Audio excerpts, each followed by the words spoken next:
Kodi Junior, ase takagule sugar tipangiza tea kunja kwacha kunjala ikuwawo atu asewona bwanji. Ndikagule sugar wanji paja pali wailovo ndi wasalima. Junior, uzipanga zochangamuka iwe. Tikati sugar ndi sugar basi khaya zina lake ndi chani, bora ngati pa paketipo alimbapo kuti sugar basi ine ningofuna sugar basi. Okay chabwino, ndikagula sugar aliyese nditakampezera.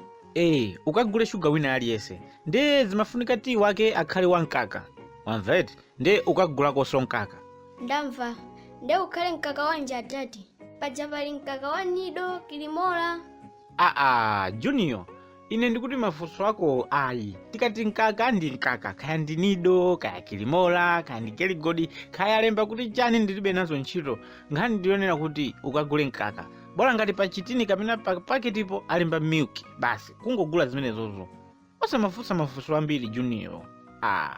Adadi, komatu ndi bwino kuti ndizifunsa chonchi. Ayiso mafunso ako ayi ndinakuwuza kale kuti mafunso ako amandinyasa, umandifunsa ngati kuti kayiwende ndi mphunzitsi wanga kaya wamveti. Nde tigwirizani, sugar kaguleni aliyese bora sugar, nkaka kaguleni uliwonse bora ngati alemba milk basi. Bora ngati alembapo milk basi. Okay adadi, ndikagula ndikupita. Nyamuka pompano uthamange. Mwana ameneyi ngakhale ku sukulu amati amakhoza namba 1 amangokhozera kuti mwina ulaphunzitsi onso kuti poti sukulu zamasiku ano, koma sizoona zimenezi. Mwana ameneyi nzeru alibe ndithu.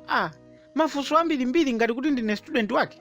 Nkaka wasiyana pati, nkaka onse kuwika mukapu tea amakhala wa white basi ndezi kusiyana pati, osakangogula nkaka uliwonse bwanji. Mwana uyu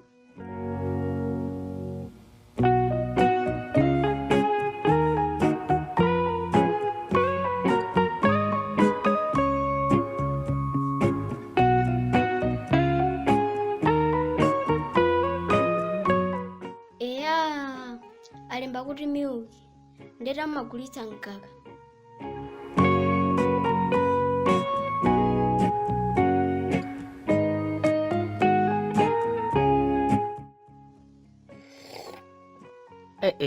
Junior, nkaka wake ndi ukumveka mwinatu. Wagula nkaka wa chilendo tu Junior, koma ukukomabe.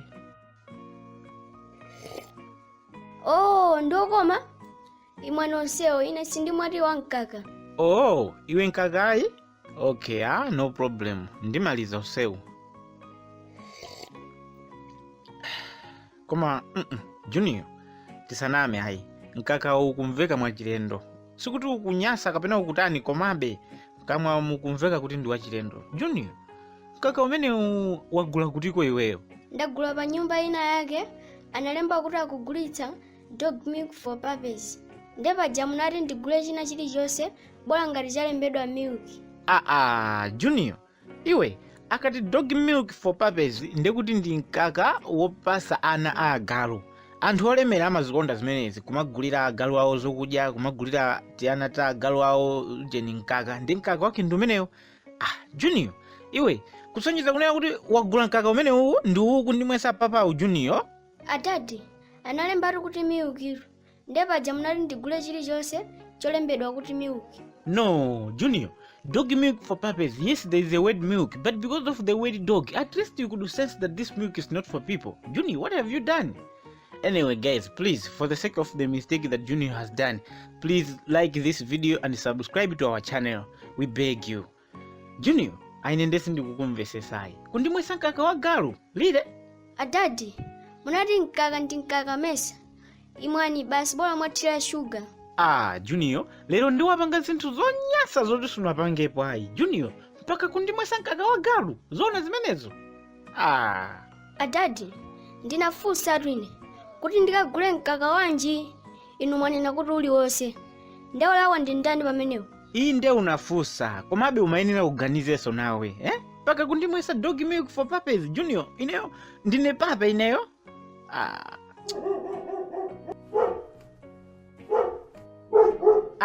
Iwe sono galu wa neba yonso akutani pa khomopo amabwera kuno galu ameneyi? Mesa mwati ndi nkaka wa galu ndetu wamva fungo la nkaka wawo. ndi zatero mu titani sopano, ndi mpase kapena nkaka osala wamalize. koma mkaka wa agalu sumapha sindifa ine. Aiso, koma ndinamva kuti ukamwa mkaka wa agalu amangokuluma. Waona azingondiluma kulikonse kumene tingakumane. Junior, ndizilephera kuyenda kuopa agalu ndikakumana ndi galu ndizithawa ngati kuti ndine mwana. Junior, sumaganiza bwanji? Adadi, popanga zinthu muzikhala ndi cholinga chenicheni osangoti chilichonse ayi. Junior, khala chete. Chimene timafuna tilankhule mu video imeneyi ndi cha simple kunena kuti tikamapanga zinthu tizipanga ti ndi cholinga chenicheni. Ndikanadziwa mkaka umene ndikufuna sindikanamwesedwa mkaka wa agalu ayi, koma ndinangoti mkaka wina uliwonse ndipo ndapasidwadi mkaka wina uliwonse. Inunso mukamapita ku sukulu, mukamapemphera, mukamapanga ma business, chilichonse chimene muzipanga khalani ndi cholinga chenicheni. Mukatero muzakwaniritsa maloto anu mosavuta. Zikomo poonera video imeneyi, osayiwala kupanga like, osayiwala kupanga subscribe. Siku labwino.